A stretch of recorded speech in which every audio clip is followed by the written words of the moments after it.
your flesh and blood. Welcome to Tell Me Your Story, new paradigms for a new world where we're giving you choices and knowledge of those choices to help make your dreams come true. We are here 9 times a week, Sundays at 7 a.m. and 7 p.m., Monday mornings at 1 a.m., Wednesdays at 9 a.m., and Monday through Friday from 8 to 9 a.m., streaming live at all those times at richarddugan.com. We are on SoundCloud, iTunes, TuneIn Radio, Spotify, Stitcher, Player FM, as well as YouTube, where you can watch these conversations. I hope that you will take time to subscribe and click notifications so that when a new conversation is posted, you'll be notified and you'll be able to tune in, listen in, and learn, and be entertained and inspired. A reminder that Choices, which is my book, 5 Steps for Life, it's available on Amazon.com in paperback, hardcover, and Kindle with Audible, soon to be released. We also ask that if you can support the work that we are doing financially, we do have a PayPal account. It is there for your security as well as ours. And when they ask for an email address to whom you're sending, please go to richard@richarddugan.com. That's the email address. If you go to richarddugan.com, there is also a link directly to PayPal so that you can send us whatever support you can. And we thank you to those who have helped and to those who will help.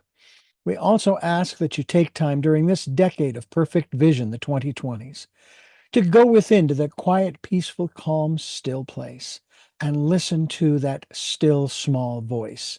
And with that, we now take you to our very special interview and guest here on Tell Me Your Story. Well, welcome to Tell Me Your Story, New Paradigms for a New World. I am Reverend Dr. D. Richard Dugan, and boy, have we got a show for you today. This program probably could go on for hours or days because of the subject matter that we're going to dive into, which is quite diverse. We're going to be talking with a gentleman that I met through another program. I'm very thrilled that she allows me to, as they say, poach guests, although she has them on the program from the beginning, so it isn't actually poaching. But fortunately, they live through the poaching. It's great to have with us Matthew Pallamary, who is with us, prolific author.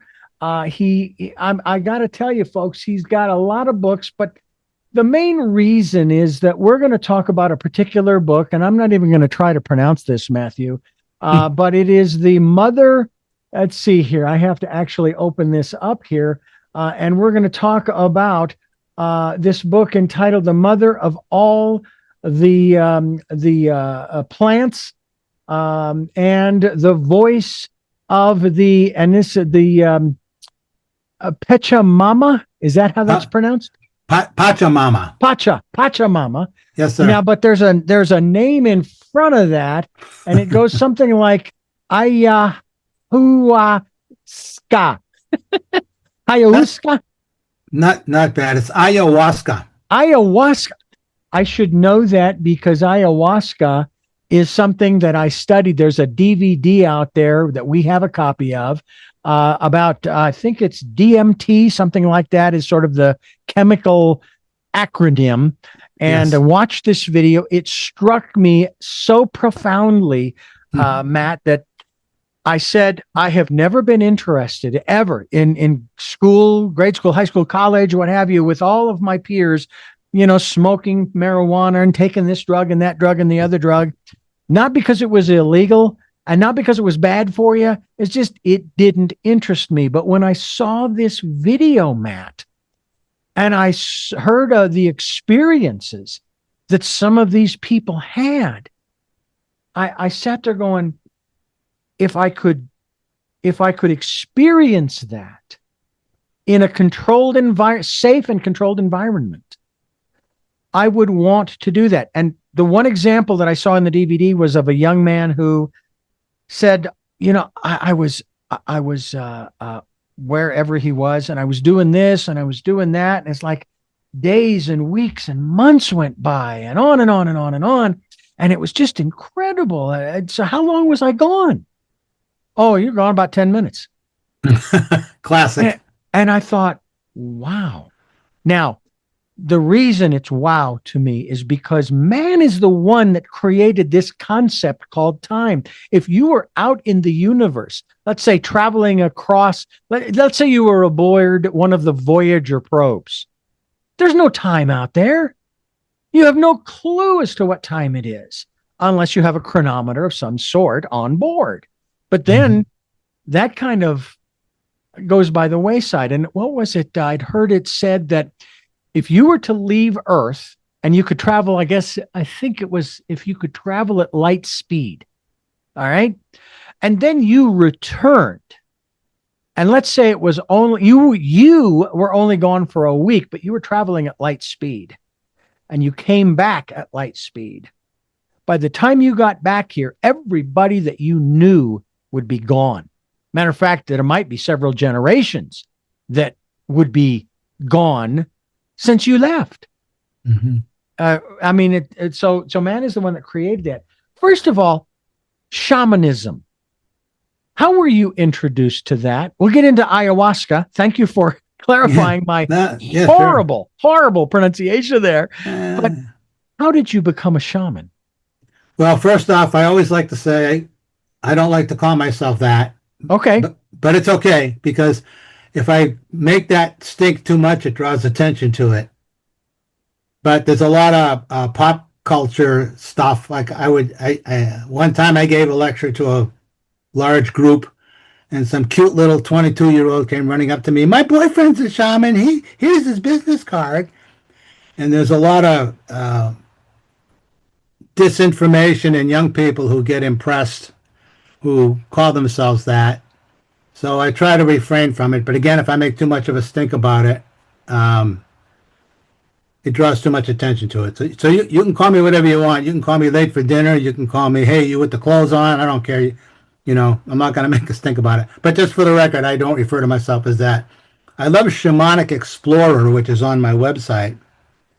Now, I was always fascinated. You know, when I was a kid, you're probably the same way. I loved watching Tarzan and talking to the animals, you know, being and relating to it. And once I learned how to read The Cat in the Hat by Dr. Seuss, one of the first books I grabbed was Dr. Dolittle. Talk to the animals. I love that stuff. I love nature. I love history. I love archaeology, anthropology. I also love altered states of consciousness. So I've done a lot of research all of my life into shamanism. And there are a few things about shamanism that have grabbed my attention. Among them, worldwide with cultures, they all have the myth of the flood, pretty much. Even remote tribes in the Amazon have their own myth of the flood. And then I did more research, and I found out that every single religion in the world has its roots in shamanism. Because shamanism is prehistoric, and it was the first notion of awareness of like, what am I doing here? What does all this mean? Who am I? What am I? You know, all of those things when they first popped up related to shamanism, because that's where it all started. No matter where you go in the world, there are elements of shamanism that are worldwide through diverse cultures, whether it's Siberian shamanism, Korean shamanism, South American shamanism. There are things like connections with nature, like quartz is universal, and a number of other things between trees and plants, and being connected to everything. We are connected to everything, whether we like it or not. We're part of the whole thing. We are a human organism. You know, technically we're mammals, but we live in the world, and we are of the world, and we are, whether we like it or not, we are deeply connected with the web of life.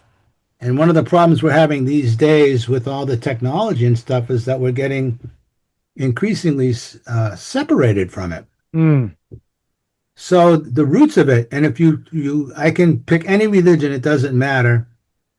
You go and you look, and you'll find some of the same elements through it. In many respects, shamanism or shaman is a seeker of truth, trying to find what is truth. I like to think of myself more as a seeker of truth as opposed to a shaman.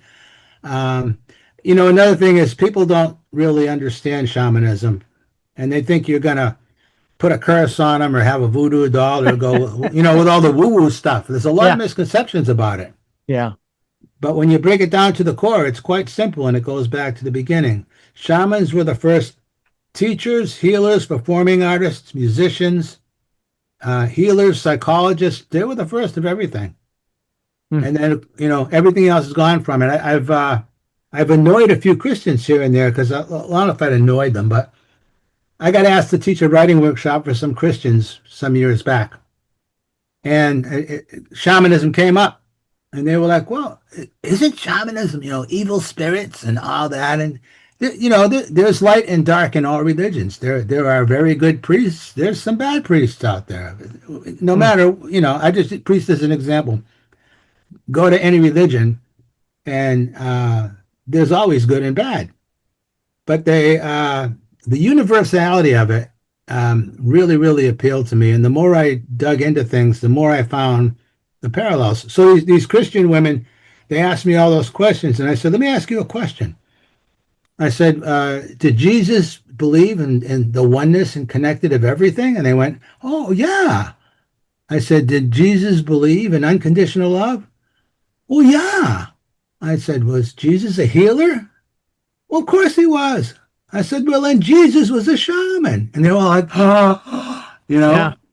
And then, 2 weeks later, the lady who put the group together, she got in touch with me, and she goes, my God, they're still talking about what you said. They're still wrestling with it. Hey, very good. Yeah. Well, I had the same reaction when I was talking with someone about Christianity, and I said, you do understand that Christianity is a metaphysical philosophy. Oh, God, no. And I said, do you even know what the word means? And everyone, no. It means beyond the physical, which is what Jesus spoke about. Most everything he spoke about, with the exception of render unto Caesar what is Caesar's, everything that he spoke about was beyond the physical. The kingdom of heaven is within you. That's beyond the physical, because when it refers to within you, it's not talking specifically about the human body. That's right. I love how when people want to talk about the end of the world, and of course, we've got, the temple's going to be torn down and this and that and the other. Well, you missed it. Matter of fact, I remember the first time I read that passage about how he was going to tear down the temple and raise it again in 3 days. Everybody's thinking about the temple, the physical building. It's like, you missed it. He was talking about the body. That's what he was talking about.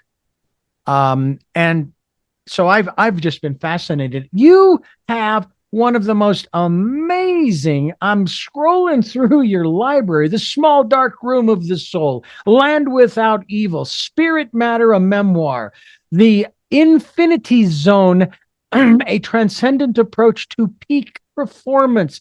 And then, of course, we've already spoken about the initial book that, we're talking about here in terms of this whole aspect of using what we call psychedelics. Ayahuasca, the mother of all plants, and the voice of Pachamama. I got to get the synchronicity down. Get Italian. Pachamama. Okay. But it's not Italian. And then there's Drug Wars, A New Dope, The Hummingbird Whisper. I love that. I Am Consciousness Incarnate. I could continue down this list. We encourage people to go to your website, which is Pallamary.com. That's MattPallamary.com. And we'll be linked to that website as we continue here on Tell Me Your Story. I am Reverend Dr. D. He is Matt Pallamary, and we're talking about a lot of stuff that he is involved in. One of the things I do want to touch on, and I realize it's already gone by, but I'd still love for you to share with us about your experiences, because the way I view some of these kinds of events, they tend to generate a type of energy, if you will, that fosters, and I'll be honest with you, I'll even take a look at what you just shared with us earlier about sharing your perspective on Yeshua as a shaman with these people and the fact that they're still talking about it. Well, that's the kind of energy, for example, that this conference that you attended, this writers conference that you attended. Tell us about, first of all, tell us about the conference, which I'm sure they'll have another one down the road, but about your experience there, the receptivity, as well as there's got to be people that were there that didn't quite cotton to what you were sharing, because, hey, the world's made up of all kinds of people. And your feeling about being a part of those kinds of experiences. Sure. You don't want to take one little short back step. The word shaman was originating in Siberia in the Tungus area. And it's actually Saman, S-A-M-A-N, which evolved into shaman. And it basically means one who knows. Oh. If you go down to South America with the people I've working with, they don't refer to themselves as shamans. They refer to themselves as vegetalistas, which is, plant men. So I just want to clarify that. But as far as the Writers' Conference goes, I've been with them for 38 years now. And I was thinking the other day, if you define the conference with a very short phrase, it would be love bomb. Because it's a wonderful, nurturing environment. Ray Bradbury kicked it off for the first 37 years. I was blessed to be, he gave me a blurb for my first book, The Small Dark Room of the Soul, and I was blessed to get to know him and spend time with him. And he was all about love and passion. So the environment originally was designed to be nurturing. Now I call myself a proud daddy now, because probably more than half of the workshop leaders are former students of mine. Some of them have been with me 20 years or more.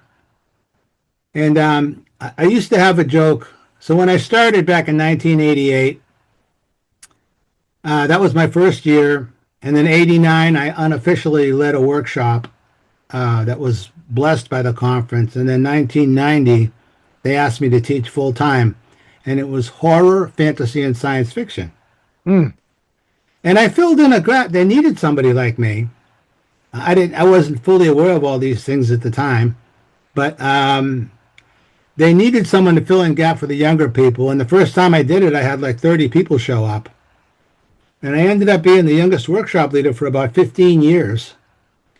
But back in those days, people could send in, if they signed up for the conference, they could send 10 pages of a manuscript for an advanced critique. And I would get those. They would direct them to me. So the joke was Barnaby Conrad, who started the conference. He's a whole episode in himself.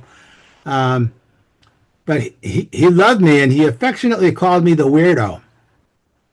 Because he would get he'd get this manuscript, and he'd go, holy mackerel, this is bizarre and weird. That's Matt Pallamary. Let's give that to him. He'll take care of it.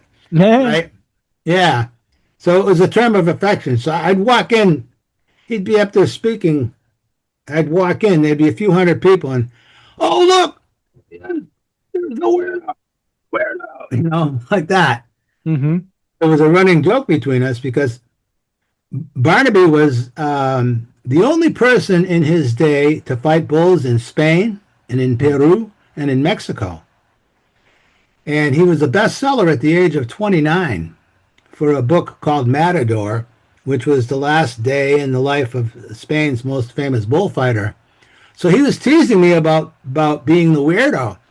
And I said, yeah, look who's calling me a weirdo. This is the guy who steps in front of charging bulls. Who's the weirdo? And we just laugh and have a really good laugh over it, like that. But yeah.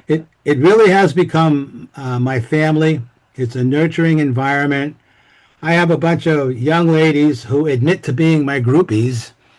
I said, what should I call you guys? We're your groupies. And they follow me around. And it's a whole lot of love. So I teach a workshop in the morning. It's called Fantastic Fiction with a PH. And it's literature of the visionary, supernatural, metaphysical, horror, fantasy, and science fiction. And I get some really young, up-and-coming talented writers. And like I said, some have been coming to me 15 to 20 years, and I'm really tickled and honored and touched. Some of them now, one of the things the conference does is they do late night pirate workshops.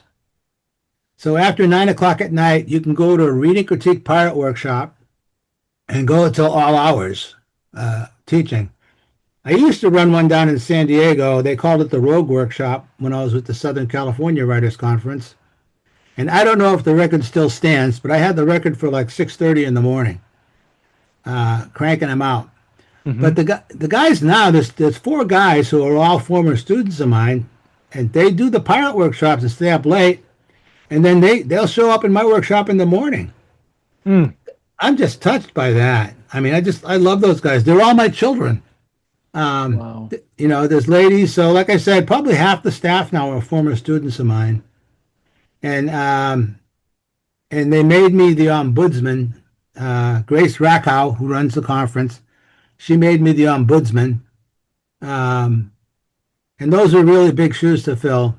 So I do the workshops every morning. We go from Sunday to Friday. And then a lot of days I do the workshop, and then I'll do 1 or 2 lectures, or I'll moderate a panel in the afternoon. So it can be really a long day, but it's very fulfilling. And it's all about nurturing. And so everywhere I went, I was getting love bombed. I don't know if people are worried about me and my psychedelic experience and blah, blah, blah. Maybe they stay away from me, but I don't see it. Going around like that and teaching and having all my students, everywhere I go, I'm kind of in a bubble, if that makes any sense. Mm-hmm. You know, I walk out the door and there's like 5 people want to talk to me, right? So I even miss out on other things that are going on around me, but it doesn't matter. I am focused. I am there, and I'm there to be of service.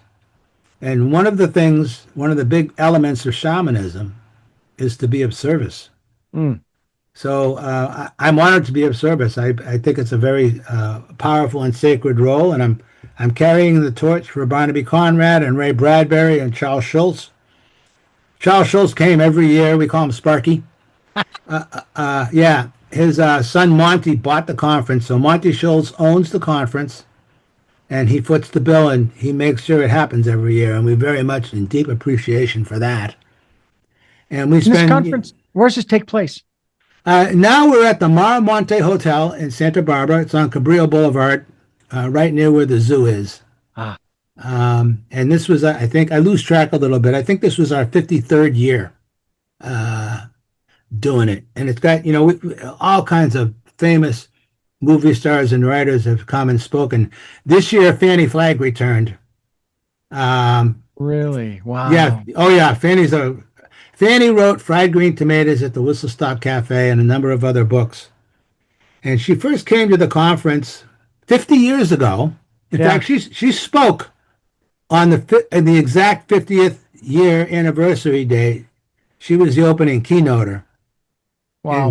And she came. She wanted to see Eudora Welty. And then she found out about the contest that they were having, and she entered the contest under the name of Edna Ferber. And she won. And what she did was the beginning of Fried Green Tomatoes at the Whistle Stop Cafe. So that's very cool. Yeah.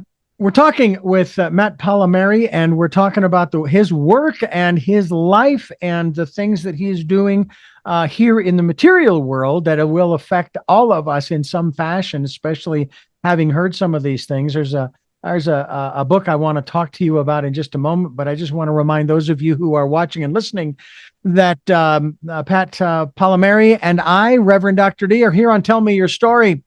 One of the books that I was scrolling through because it fascinated me, just the synopsis of it. It's one of those things where I sit there and there are those who they want to live a long, long time. Now, I myself, yes, I've told people I want to live to be 100. My great-grandmother on my mother's side lived to be 100, got that wonderful little letter making it to 100 from the governor of the state of Arizona at the time. Sweet. And I'm sitting here going, okay, yeah, but I want to make sure it's quality of life because there's still a lot I want to do. And And then there are those who they want to live longer than that. I mean, if they could somehow integrate themselves into, let's say, a computer or a robot, we're moving right along in that regard, I'll tell you. And I'm sitting here going, no, I don't have a problem with going to 100, and I'm only 34 years away from that. All right, I just turned 66. I have just begun my 67th revolution around Brother Saul, as it were. But there's a story that you have written, a book you've written called Cyber Christ. Now that title just intrigued me to no end.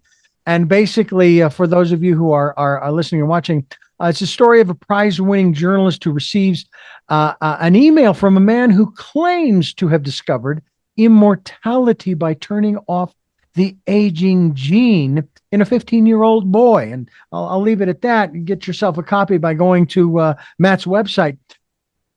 But it's like, I would rather just live the life that I've been given. I know that my arrival date was June 26th, 1960 at 3:17 a.m. Do not know when my departure date is, and I have no control over that.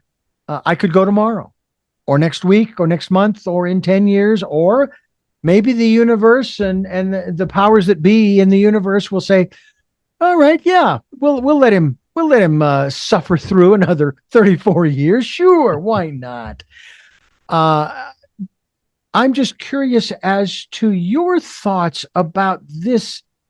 Ponce de Leon was looking for the Fountain of Youth, thought he found it. What was it, in Florida? I guess what is now Florida. Yeah. What are your thoughts in that regard to man's search, not only for maintaining youthfulness? I mean, that's in our media all the time, as opposed to just accepting the fact that these are the years that we've been given. And if you live to be 50 or 60 or 80 or 100, or in some countries, other countries other than the United States, they live to be 120, 130. Some of them we don't hear about until they get there. Mm. And, this preoccupation with aging, immortality, that kind of ties into the whole time thing that I was talking about earlier. I'm a walking science fair experiment. I am. I have anti-aging doctors. I do a lot of work with peptides these days. For me, at this point, I'm on my 70th revolution. Mm-hmm. What I want to do is I want to be as super healthy and active as I can, right? And then when it's time to croak, boom, I just want to croak. Mm-hmm. I don't want to go out on the installment plan like I see people around me going. Oh, awful. So, yeah, like just this morning, I hit the gym. I hit the gym 3 times a week pretty hard. I take supplements. I do some biological hormone replacement. I'm working with peptides. I eat very good. I feel like I have a job to do here. And part of getting older is what drives me to keep producing. I really feel like I have some things to share. So I want to be as active as I can and as healthy as I can. Mm. But I know that I could drop dead in 2 minutes. Yeah. For me, with all this shamanic work I've done and all that stuff, the veil between the worlds is very thin. And I'll go, like when my mom has been gone now for 20-something years, I feel like part of me is over there with her. Mm-hmm.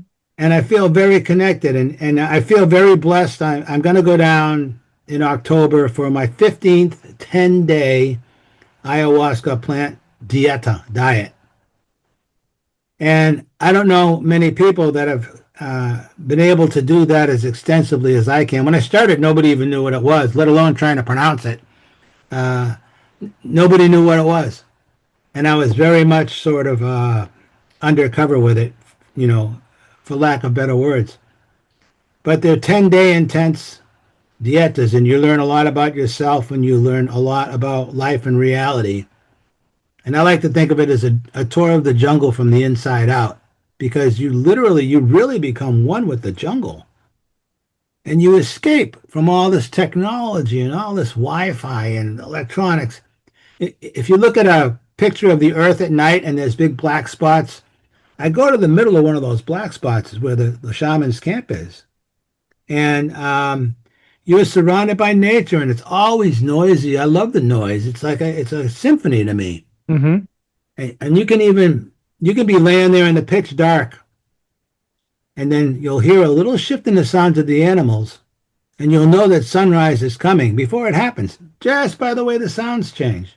And who's waking up and who's going to bed, or who's getting loud and who's getting quiet and all that things. So it's a magical place, and it's a big, wonderful reset for me. And of course, as we all know, the environment's getting worse and worse, and the farming and the cattle is all encroaching down there. And in my humble opinion, the rainforests are really the lungs of the world. And we're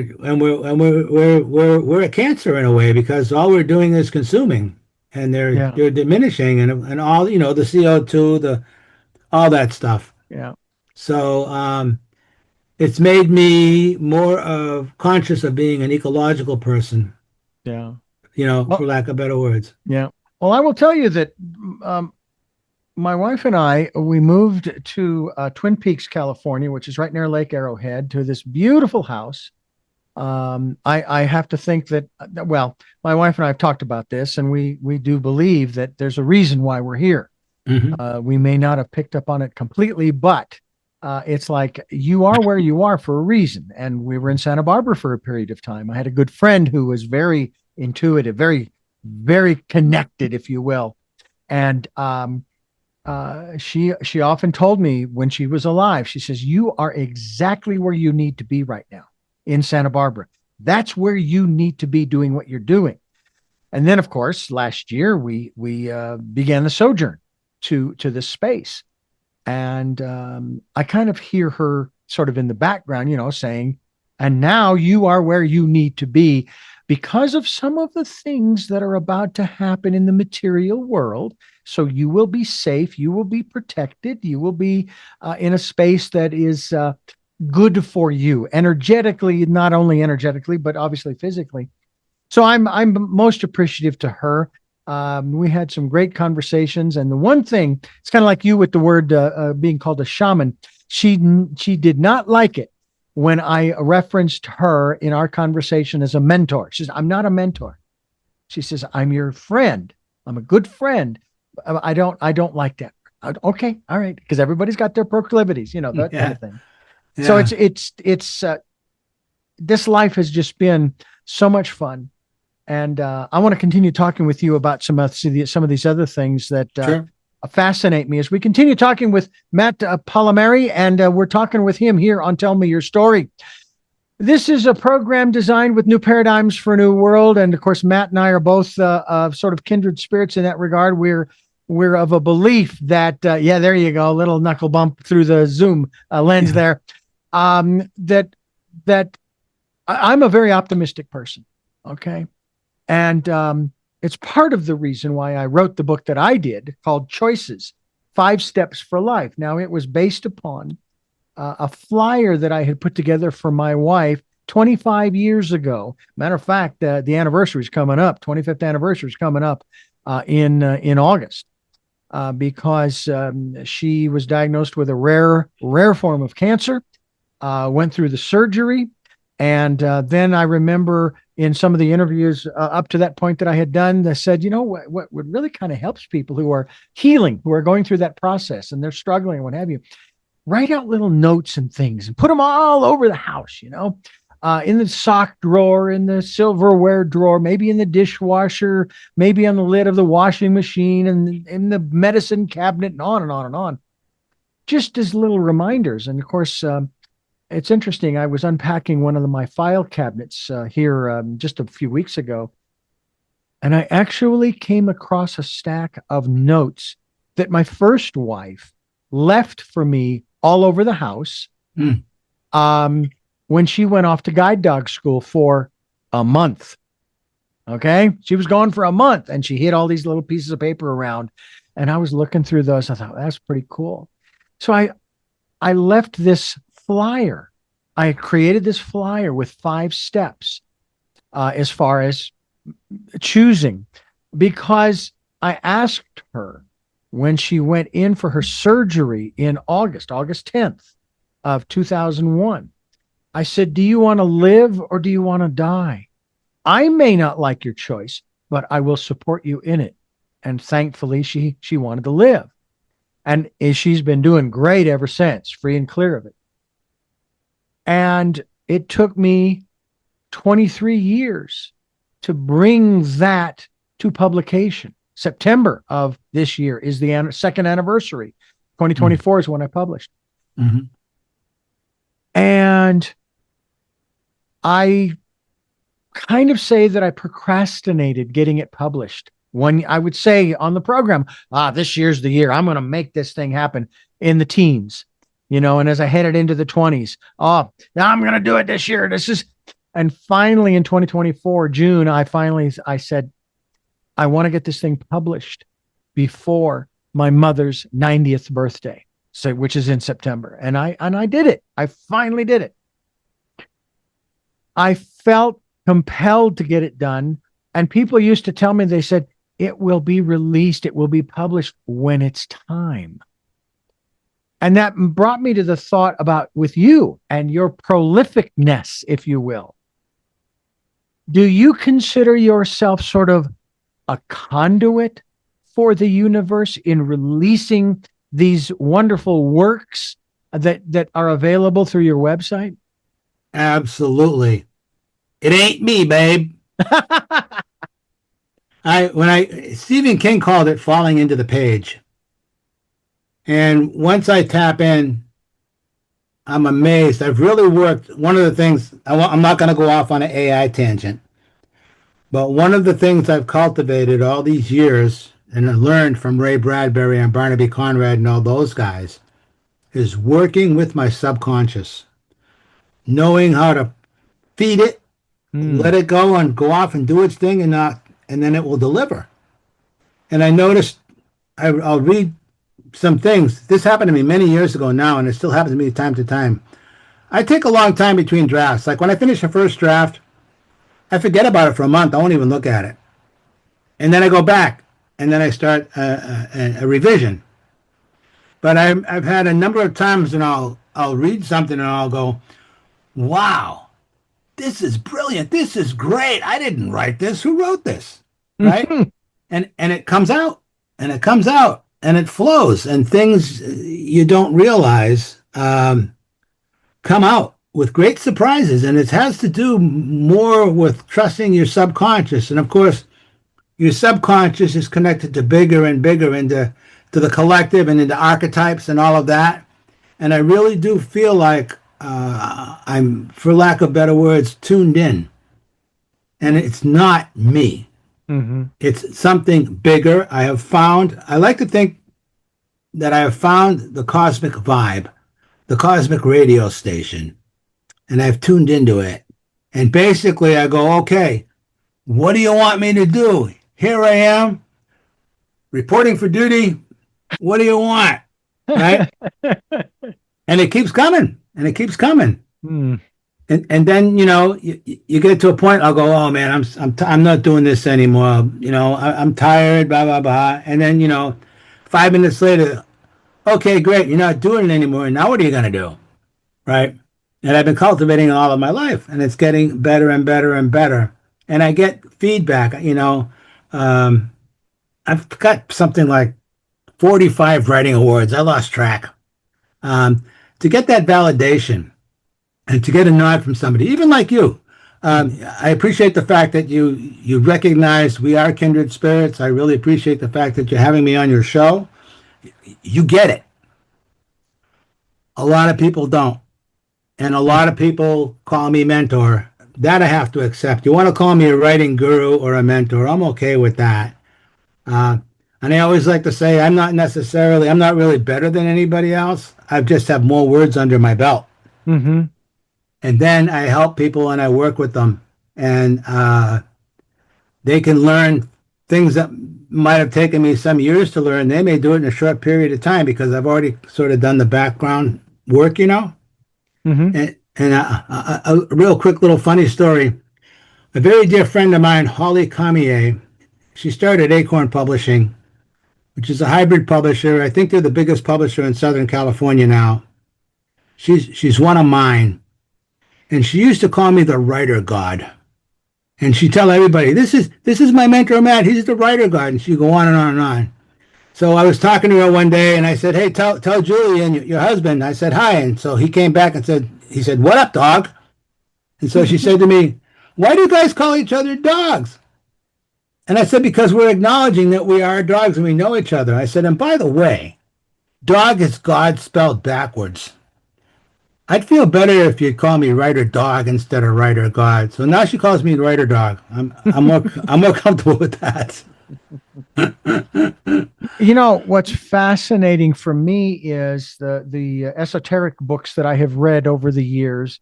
I used to say that I don't read much at all. I really don't. And then I started going through my library going, well, I read that one and I read that one and I read that one and I read that one. But the most profound ones for me have been those channeled ones. And there's one in particular that comes to mind because of your book, I Am Consciousness. The fact that you just became conscious of me has made you more conscious that you were than you were a moment ago. Your recognition has brought you a heightened awareness of my presence that constitutes an expansion of consciousness. And in no more than a few words, this reflection of my existence within you is already bigger than that first moment of acknowledgement. And it brings to mind a book that I carry with me. It was given to me by that dear friend. Her name was Ramona. She was an actress. She was an acting coach. She did programs. I have 4 boxes of cassettes that were given to me when she passed away that I could do with whatever I want. If I wanted to let's just say she interviewed Frank Sinatra, I could take Frank and I could put my voice in place of hers. This is what she told me. I would never do that because I didn't do the interview. That's hers. But what I do is I transfer the audio to the computer, digitize it, and then I put it up on SoundCloud. Anyway, she gave me this book at the age of 21. I think it was left on my doorstep on my birthday when I was living alone. I was 21. I was living in a studio apartment in Phoenix. And the book is entitled The Impersonal Life by James Banner. And it was published, the first publication was 1933. Now, for me, the older the book is, the more credence I give it. Unless I happen to meet and or know the author, such as yourself, I will give your works great credence as well. But this book ostensibly was channeled. Now, there are several other books that he put out, this being James Banner. One of them was called, I think it was called The Kingdom. Anyway, the book, The Impersonal Life, there's a section in there that starts out where it talks about how, you think, for example, in reincarnation, you think that you have lived other lives down through history. And that you draw upon those when you go into a past life regression therapy session. Well, I tell you that you have not lived other lives, but when you go through that past life regression hypnosis session, you are tapping into the other manifestations of me, the I am. And I thought about that thinking, well, but doesn't that change the whole aspect of, reincarnation and of course, so forth and so on. And then it dawned on me, no, it doesn't. Because why are you going through the regression? So that you can learn. That's what it's all about. It's learning. It's life lessons and learning experiences. That's why, and again, when I say what I'm about to say next, it's for me. I don't put this on anybody else any more than I put any of what I share on anyone. I'm not telling people this is the way it is. it is for me. And that is this, that for me, there is no sin. There is no, I have made no mistakes in my life. What I've had are life lessons and learning experiences. Talk to us a little bit about your awareness and understanding, especially when it comes to the I am consciousness in terms of, shall we say, the big picture? Sure, why not? So, boy, there's a bunch of things I got to wrap my head around. I can go on infinitely on this on the subject, but I don't even know where to start. Gosh, my brain's going in a million different directions. Okay, so I'm in total agreement with you. I don't see good and evil. I see degrees of consciousness, and there are degrees of consciousness, are degrees of awareness. Mm-hmm. So the shamanic path, particularly with ayahuasca, by the way, it's not for everybody. No. The ayahuasca is not. That's the opening line of the book, is ayahuasca is most definitively not for everybody. That's the opening line of the book. But the shamanic path is all about expanding your awareness. So there's controversy over Carlos Castaneda, but he would say becoming a man of knowledge. And the shamanic path is called the power path because you're cultivating personal power. And the more you cultivate personal power, the more aware you become. And the more aware you become, the more you are living in the moment. You're not worried about what happened in the past. You're not worried about what's going to happen in the future. You are in the here and now. And that is the definition of mindfulness. So you're cultivating mindfulness. And I don't see good and evil at all. Like I said, I'm totally in agreement with you. Yeah. There are degrees of awareness. Yeah. Like that. Yeah. And the more, of course, you go through degrees of awareness and you reach a new level. Well, you have a whole new set of problems when you do that. And you actually also have a greater responsibility because you know more than you did before. And if you mess up, the consequences are greater because you have a greater responsibility for what you know. Mm-hmm. So much is given, much is expected or required. Yeah, absolutely. Absolutely. So using ayahuasca as an example, in my case, you go through all these visionary experiences, which can be quite confusing. It's not rational. It's not logical. It's emotional, spiritual, all these things. And it can get quite insane at times, especially when you do a 10-day dieta, because it's like a 10-day journey. Everything's cumulative, and it can, even when you're sleeping and you're waking, you're still altered in some way because the diet is very strict and you're working with other plants. You are putting your mind and your body and your spirit through, a wearing blender. But once you start to learn, you learn to navigate.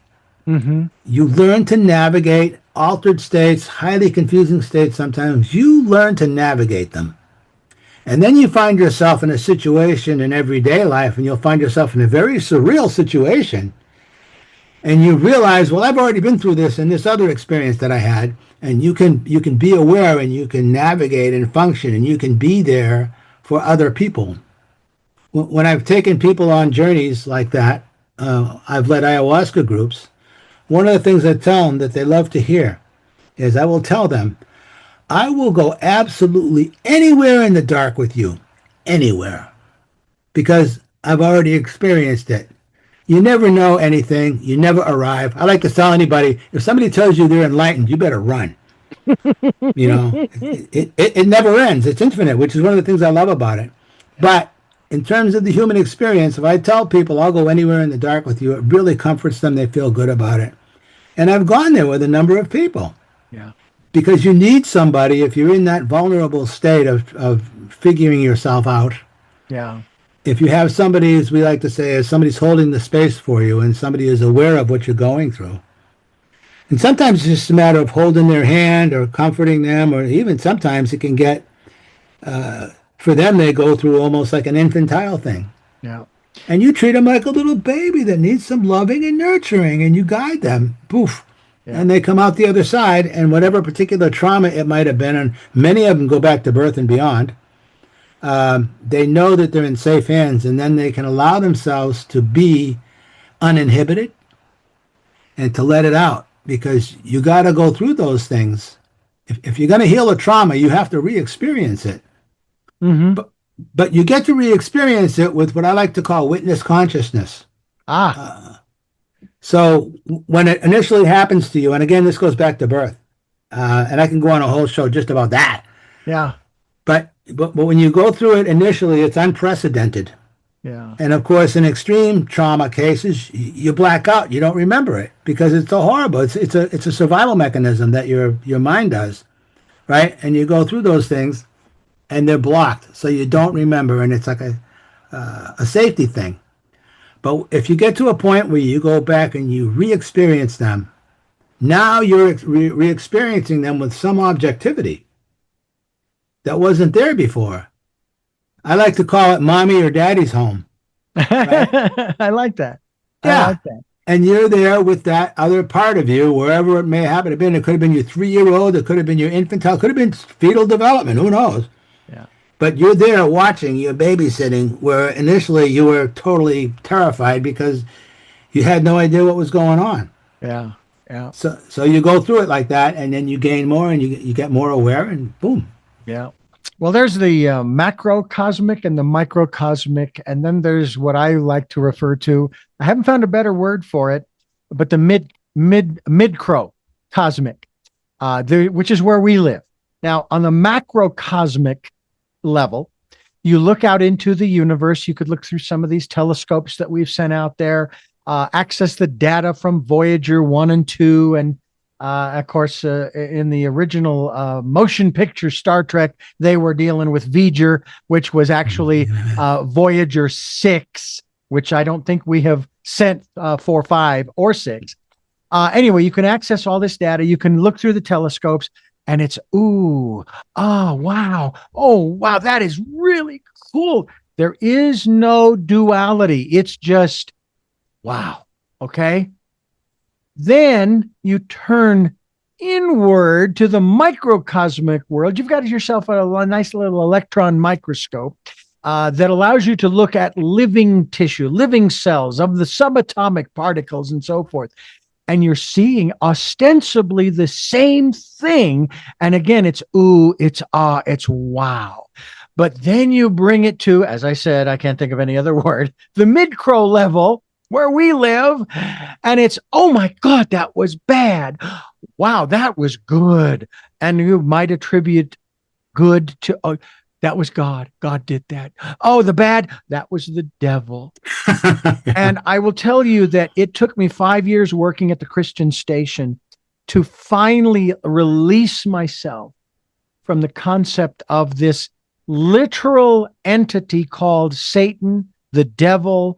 Now, whether or not there was an actual Lucifer who was translated as the son of the morning, okay, or not, the light bearer, and so forth, I don't know. All I know is that it has taken me some years, and we're talking now recent time in my 50s and 60s, to release myself from the concept of duality.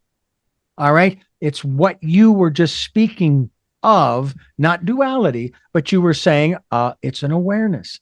When I talk to our listeners and viewers about the concept of finding those new paradigms for a new world, I ask them to stand on the points of a circle and look inward to an event that's happening, but move around the points on the circle, as many as you can, before you get bored, or you get tired, or what have you.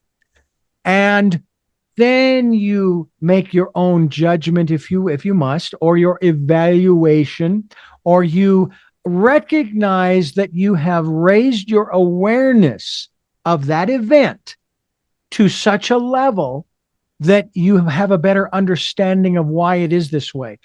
And I'm going to use this particular example, all right? June 15th, 2015, I had an awareness of this candidate choosing to run for this particular office. And I didn't need to listen to his diatribe, his victimhood, his policies, if you will. I already knew, because I grew up with the awareness of bullies. And I said, no, I do not want a bully in that office. All right. Well, we got him once and then we got him again. All right, fine. But since then, and we're now talking 11 years ago, almost to the date, I've gotten to the point now where I have compassion for this individual. Yes, because I feel this. Yeah. no human being can put out that kind of energy. All right. I say that kind, not negative, that kind of energy that is not going to be debilitating to the physical, mental, and emotional bodies that we inhabit on this, we're in this realm, on this planet. Okay. It can't be done. And we already have seen and heard the effects, the slurring of words at press conferences and speeches and so forth. He claims that he's in perfect health. I'm sorry, but you are not that weight and that size for no reason. All right. So I came up with this process. It was 3 steps. Then one of my guests offered me the 4th. But the first was very hard for me because my inner voice told me, you have to say this out loud so your ears, your physical ears, can hear it. And that phrase was, thank you, teacher. I didn't want to give him the title, but the reality is we're teachers and students of and for each other. Thank you, teacher, for teaching me how not to be. Second, I forgive you, but more importantly, I forgive myself for allowing myself to be dragged into that quagmire. The third is a question. What is it that you're so afraid of that makes you this way, that makes you be this way? I'm not asking you to change. God forbid you should change. I just want to understand. I just want to understand so that I can move on with my life. And then the 4th one, given to me by one of my guests, was, I love you. You have every right to be here just like I do. I don't have to like who you are and how you are and what you do or say. I don't have to like those things, but I have to recognize that you, just like I, have every right to be here. And now I can move on. And I am in that state of compassion for this gentleman, as well as those who choose to how do I put this? Follow. All right. They have a right to do the same thing. All right. That's right. And yet I sit here and I hear, for example, I hear this one phrase that those who quote unquote hate, they have this syndrome, right? So then I start asking the question in regards to those who come to the awareness that this is not the direction I want to go anymore. All right, with this person, right? Does that mean that they've been infected with this same syndrome? Or have they, and then it's a more rhetorical question, okay? Sure. But I was aware 11 years ago, but I didn't get tied up in the policies and the politics. Yeah. I saw the people who I had to deal with when I was growing up in grade school and high school. And I said, no, I don't want a part of this. All right. So this is kind of the awareness that I have come to over these not only this past decade, but these, 66 years that I've this puff of smoke of life that I have. I want to ask you in terms of sort of sharing this, because this is where my book kind of flows from, Choices, 5 Steps for Life. We're responsible. Now, when I was with the Christian Station, that was a dirty word. It might have been a 4-letter word. Should have been maybe. But to take responsibility for one's life? Oh, no. I'm a puppet on a string being manipulated by forces I don't understand. I'm not a victim. I chose to come here just like you. I chose to have the experiences that I have. But at the same time, am I correct? It's not written in concrete. It's not written in stone. I can change it. Someone even said to me, Richard, you can rewrite your own script. Talk to us a little bit. I know I went on for quite a ways there, but talk to us a little bit about your perspective on living the life that and I mean really living the life that we have chosen to come into. Yeah, great. You remind me, I got a gazillion things. I'll stay focused, I promise. I know I have the same problem. No. Great minds think alike, man. Yeah, absolutely. So, about 20 years ago, I made some really poor decisions around 2008 when everybody was freaking out. And I went from owning 2 houses to living in my car. Wow. And it was even worse. It was horrific. I won't go into all the gory details. There was a murder, other things. And I was forced out suffering with kidney stones. I was broke, blah, blah, blah, blah, blah. But in the darkest moment, I said to myself, you know what? Every decision you ever made in your life brought you to this point. And you got to own it. And I did. And I learned a lot. And I shifted the way I lived. And I said, okay, I'm going to own it. I'm going to ride and see what happened. Now, these many years later, I ended up landing on my feet. But I learned. And now whenever anything comes toward me, pain in the butt, whatever it is in life, I'm saying, oh, the universe is throwing me a puzzle. I'm going to solve it. Mm-hmm. There's an element of shamanism that a lot of people don't talk about. But in shamanism, you can take something that can appear to be absolutely, totally turned against you a million ways. And if you're thinking right and you have the right awareness, you can turn that fully to your advantage. And it has to do with perspective and attitude and being centered and being aware and paying attention and realizing that something that may seem to be the worst thing at that moment in space and time is actually a blessing in disguise. I love, this is maybe sound a little weird, but I love the dark. I've learned more from the dark than anything else. And I love to face the dark. I love to get the heck scared out of me. I do. I mean, there's a few times in the jungle I woke up in the pitch dark screaming my life away like a little baby because something happened. Like one time, behind me in this picture is my tambo. It's an open air hut.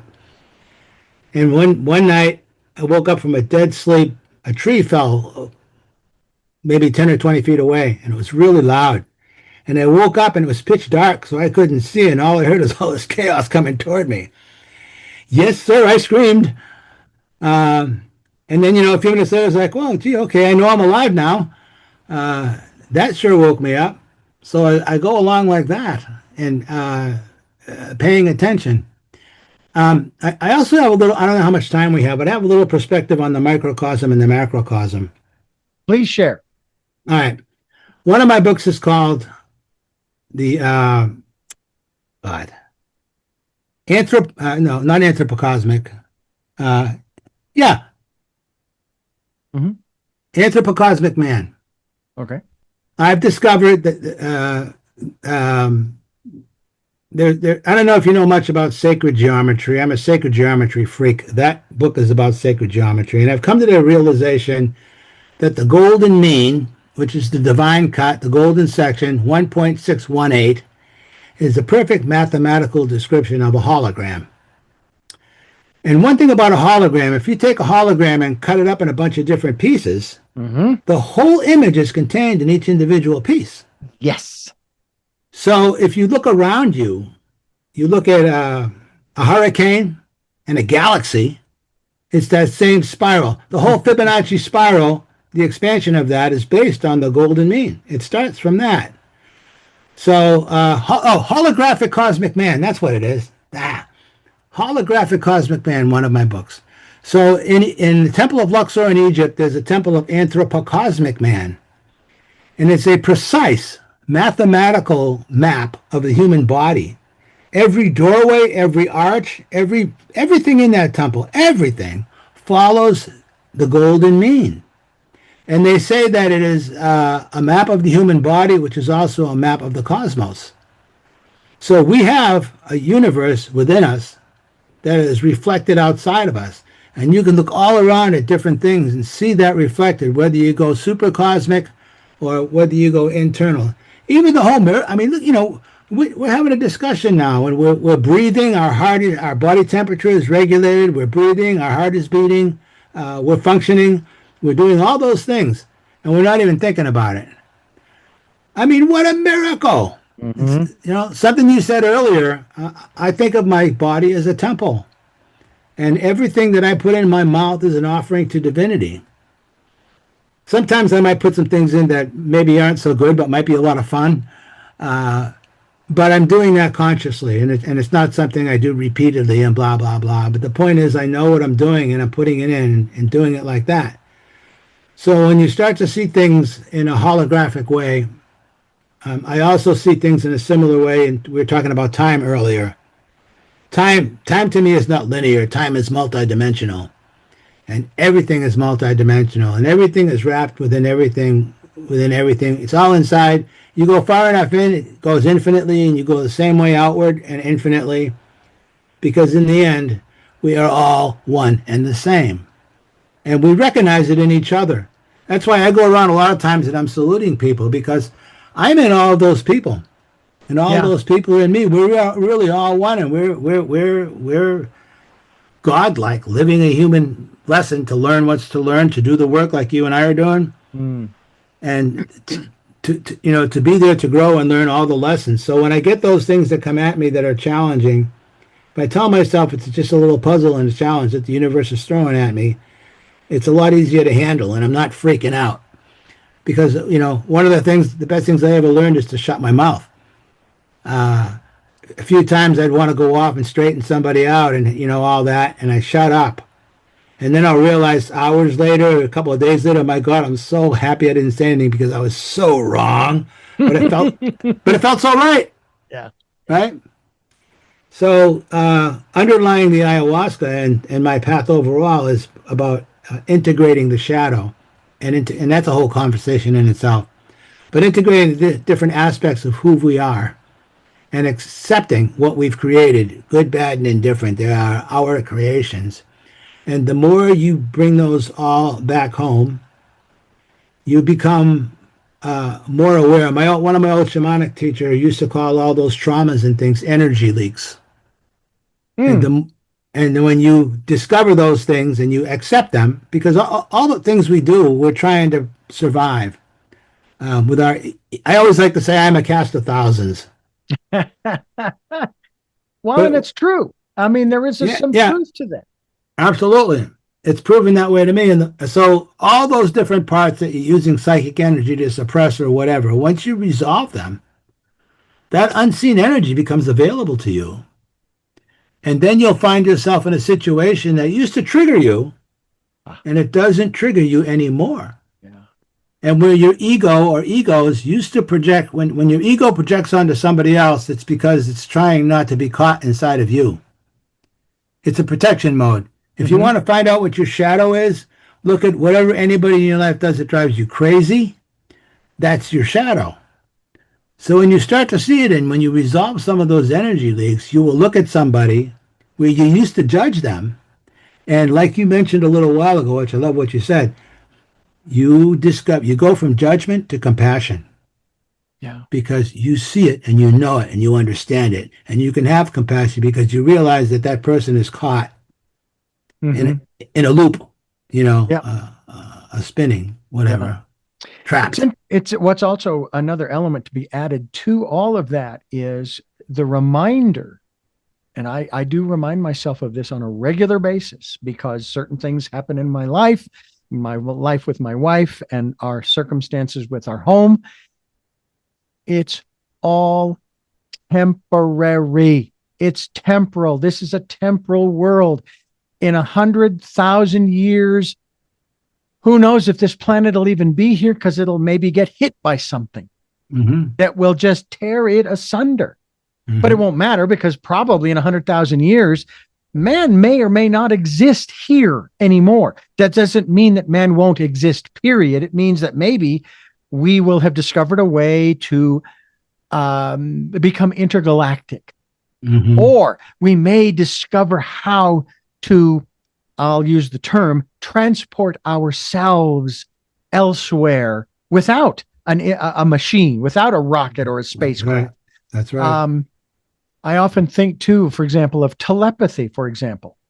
To me, even though it's still going to be somewhat subjective, I think that telepathy is nothing more than the transmission of images. Forget words. Words are so incomplete. They're so inferior to the images that we will maybe transmit to one another. You know, the whole virtual world, for example, you wear those virtual goggles, for example, to experience maybe a movie or a scene or what have you. You know, and yet again, as I said, the images will still be somewhat subjective, but at least it will be much more than trying to put it into words and a language. I often think too about, for example, the ancient wisdom teachings and what little I know of the Hebrew alphabet. Characters. Yeah. Each one has its own legend. It's like when you're looking at a map and you see all of these different images on the map, and then you go down into the corner and you see what that means is this, and what that one means is this, and this, and this.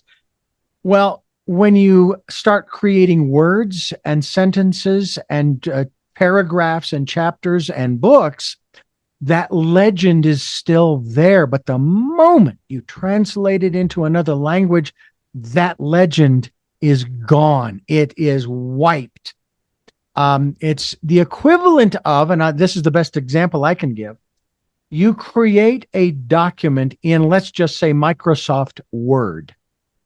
And in the background, in the metadata, there's all this other code that gives you the font and the font size and all of the other elements that, I've even heard this in pictures where people will take a picture on the computer and they'll go into the metadata and they'll encode maybe a secret message that you can't see from the outside. You take that same document and you put it into, let's say, WordPad or Notepad. It even tells you that if you save this, all of the coding that you brought over here when you copied and pasted will be gone. It won't exist anymore. All right. And that's kind of what happens in that regard. And by the way, I remember there was a movie that we were shown in grade school. I think it was late grade school or maybe high school, regarding a hologram. And they had this huge sheet of glass with this picture of a building, maybe the Eiffel Tower, some temple, whatever. And then they broke the glass, and then they showed you in each piece of broken glass the whole. That's great. And that, to me, is a prime example of us being created in the image, as it says in the ancient wisdom teachings, in the image and likeness of the Creator. Yeah, we're all part of the whole, and we're not even a part. We are the whole. That's right. Because even Yeshua said it. He said that you are God's. Amen. And I've even heard an interesting translation where there is a difference between the Old Testament God of vengeance and so forth. And if you will, the New Testament God. And it doesn't mean that one died and then another one was created. No, they both exist at the same time. But now we choose, for example, when we pray, we're not praying to the Old Testament God, and it's different. It's a different aspect, as you were talking about before, of the overall Creator. And it's like the Indian, Native American Indian story of the black wolf and the white wolf. Who's going to win is the question. It depends on which one you feed. Exactly. Fascinating. Yeah. Oh my God. You know what? I'm going to have you back. Oh, I love it. Love to. Matter of fact, I would even entertain a regular get together Mhm. and conversation on a particular topic. I do that with a good friend of mine who I've known for a number of years. I met her years ago. Her name is Lumari of lumari.com. Okay. Now, you mentioned AI, which I'm going to dive into only briefly because we are running out of time, and we both have other things that we need to get to as well. We have priorities in the material world that we need to get to. But I interviewed a gentleman who writes his books using AI, but this is how he does it. It's a tool.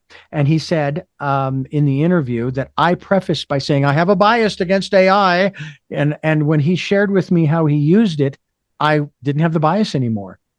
He basically puts the parameters into AI. I don't know if it's ChatGPT or Claude or whatever the name is. And what AI does is it creates this ball of clay called the first draft. He then takes that ball of clay and then he does the rest. He sculpts it, he chips away, he molds it, he does whatever he does, and it is his. All right. I've had AI help me with my taxes. Believe it. Yeah, that's good. That's a good thing. Yeah. Then with Lumari, and she is on the program on Wednesdays at 9 a.m. I call it our special edition. She and I wanted to come up with what we would do is we would say, oh, what do you want to talk about today? And we'll talk for an hour about whatever it is. It's free form. Well, that hasn't changed, but now we have a list of topics. And our very first one was wonderful. It was about choices. So I went to AI and I said, create for me an introduction, 5 points, and a conclusion on the topic of choices. And it created for me an outline. I send that to her, and it doesn't mean that we follow it to the letter. It just means that we now get to take that and freeform about choices from these different perspectives.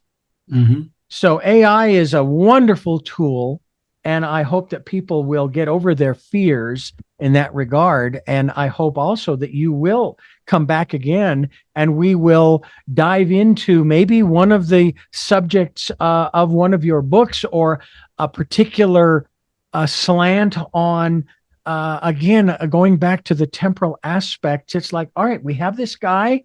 All right, you got a problem with him? All right, quite honestly, you need to get over it, okay? Because neither you nor he are going to be here for an indefinite period of time. It's a finite period of time. Amen. Yeah, he started this, he did that, he said this, he went here and he went there, blah, blah, blah, blah, blah. So what? Yeah. What's more important?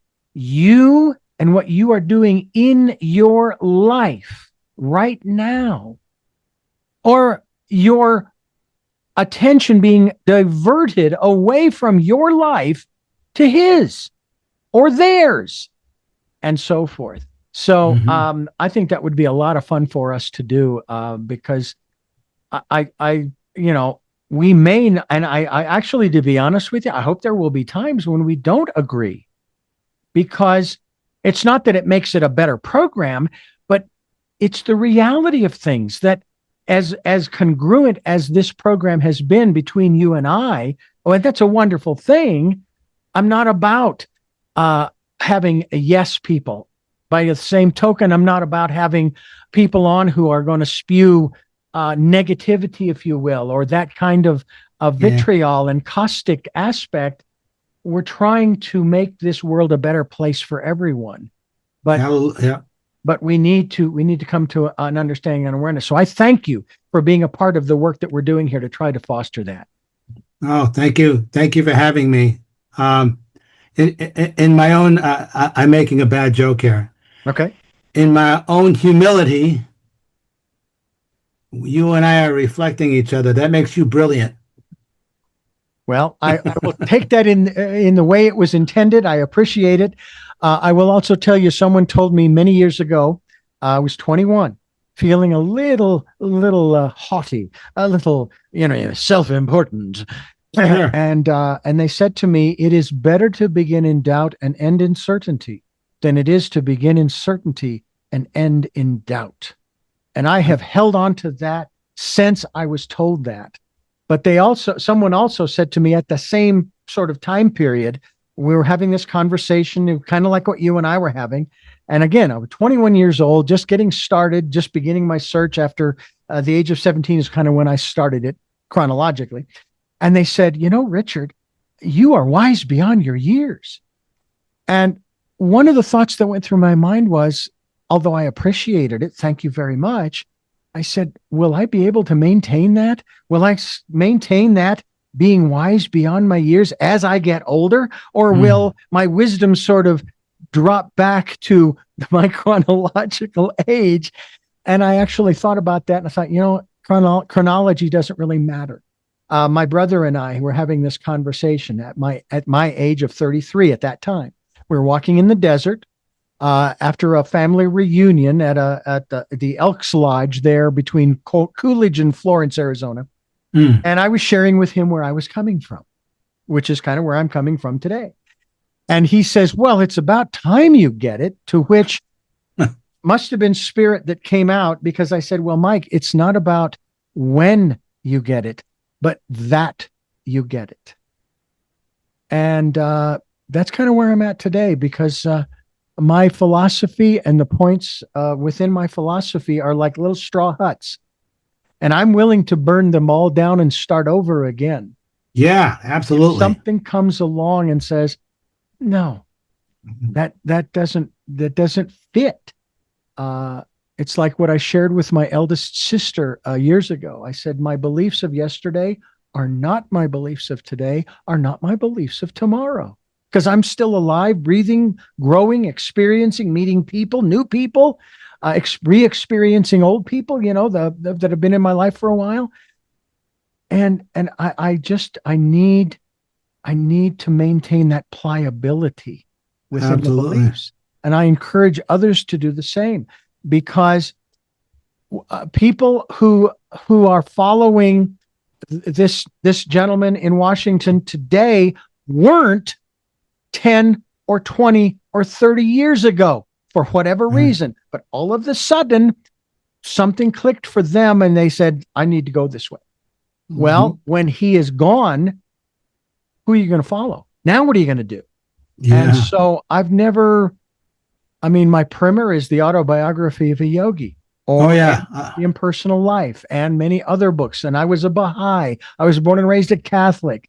I studied Judaism and Hinduism and Buddhism and the Muslim faith, and on and on and on. And it's fantastic. So thank you for being a part of that journey as we continue here on Tell Me Your Story.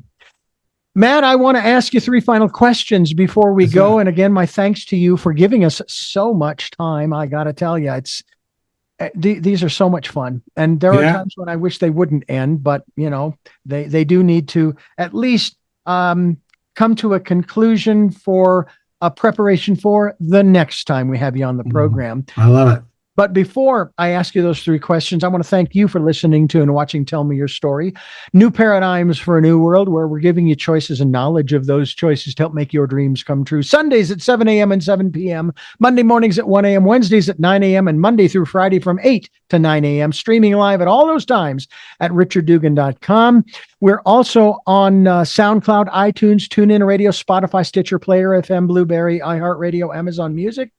And those are podcasts. And we have the video cast, which is on YouTube and as well as on Rumble. Yeah, we've expanded to Rumble, and we're looking to expand elsewhere with our video cast. And we hope that you will subscribe as well as click notification. I hope you'll go to Amazon.com and pick up a copy of my book, Choices, 5 Steps for Life. It is in hardcover, paperback, and Kindle.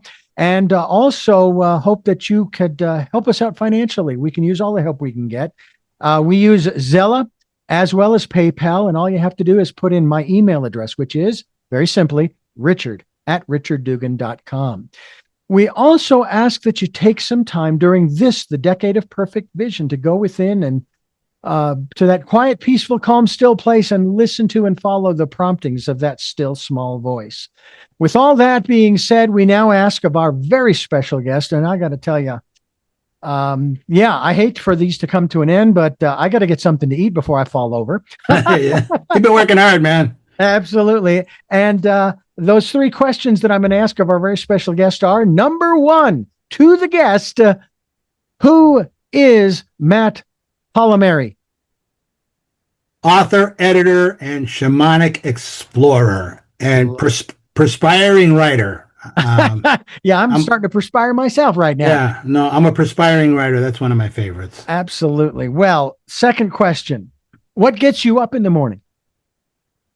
Writing. And finally, what was your best day? Gosh.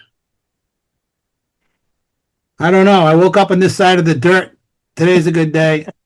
When my historical novel was published, that was huge. When I met Ray Bradbury, that was huge. So there's a lot of them. Two I'll mention. I'll stop because I'll go on forever. I have a historical novel, Land Without Evil. When that came out, it was very great reviews and all that, and it got turned into a stage show. Ooh.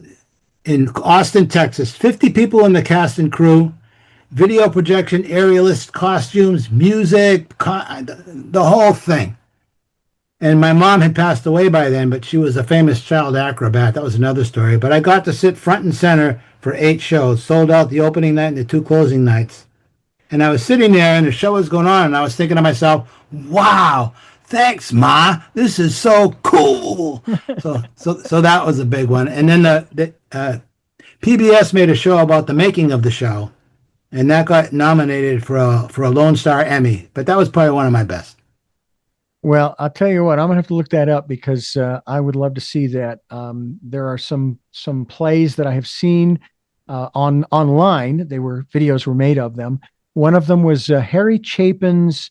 I think it was something along the lines of "I America" was the song, and then they made it into a play, and it was really really cool. The songs that he put together are just magnificent, and I hope people will consider doing that. Matt, thank you again for being a part of the work we're doing here, and folks, thank you for listening to and watching Tell Me Your Story. And until our next broadcast, podcast, videocast, love to lol. Jeanette, I'm still listening. Dad, continue to be happy because I am. Smokey, I'll see you on the other side. Mike, thanks for being in my life and letting me be in yours. To my brother, Michael, welcome to fatherhood, my friend. And to my dear friend, Zorro, aho, aho.